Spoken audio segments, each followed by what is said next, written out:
Hey y'all, I'm Morgan Presse, and I am the Associate Discipleship Director here at Calvary, and I'm so glad that you guys are joining us today for another Holy Week devotional. For this devotion, I'll be in Matthew 21, 23 through 46, and I'm just going to read you guys the very first part, the 23 through 27. Jesus entered the temple courts, and while he was teaching, the chief priests and the elders of the people came to him. "By what authority are you doing these things?" And by those things, they mean he came into Jerusalem with the triumphal entry. He cleaned out the temple courts, and so they're asking him by what authority he's doing these things. And Jesus replied, "I will ask you one question. If you answer me, I will tell you what authority I am doing these things. John's baptism, where did it come from? Was it from heaven or of human origin?" They discussed it among themselves and said, "If we say from heaven," he will ask, "then why didn't you believe him? But if we say of human origin, we are afraid of the people, for they will hold that John was a prophet." So they answered Jesus, "We don't know." Then he said, "Neither will I tell you by what authority I'm doing these things." And I kind of gleaned two things from these verses. First, Jesus was a master at using words. From a very young age, the students and the rabbis would meet together in the synagogue, and they would debate. That was something that they were learning to do. They learned the scriptures this way. They had to process them, but also defend them in this way. And so debating was something that they were really good at, and Jesus is a master of it. We see him take their question and turn it around on them. He knew that they wouldn't reject John because the people loved John. And they also couldn't say that it came from God, because then they would be admitting that Jesus is exactly who John said he was, who was the Messiah. So instead, they just said, "Well, we don't know," which was completely their pride getting in the way of them realizing who this man really was.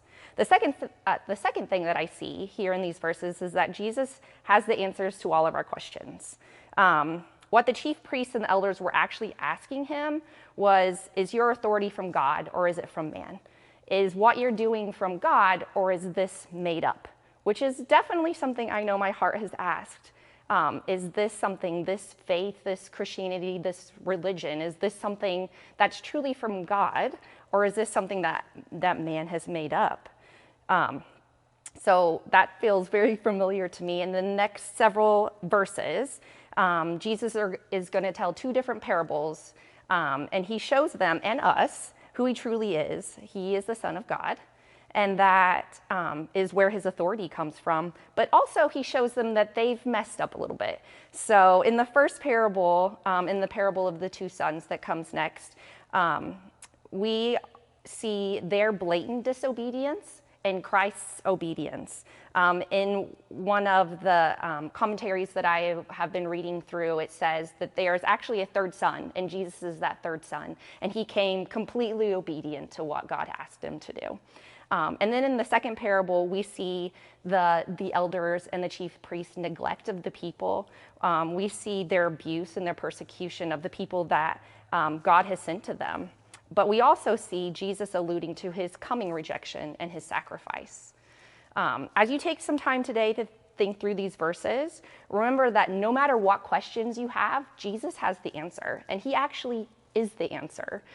So don't be afraid. It's not a bad thing to question. Come to him with your questions. And although he was a little rough on these guys, he was actually giving them a second chance to call him Messiah. But their pride had just gotten in their way. Also, the more time I spend with God, the more I realize, and the more time I spend in his word, the more I realize I would kind of like to be part of Jesus's crew. Like, I would have loved to have been there when he's giving them these aha moments. So as I've been thinking through this, when he's giving me those aha moments, is my pride getting in my way?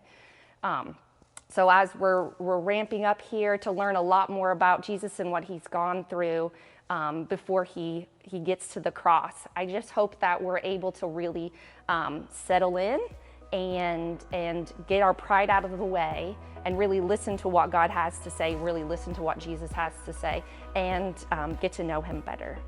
So Thank you so much for being with me today and for taking some time to do this devotional.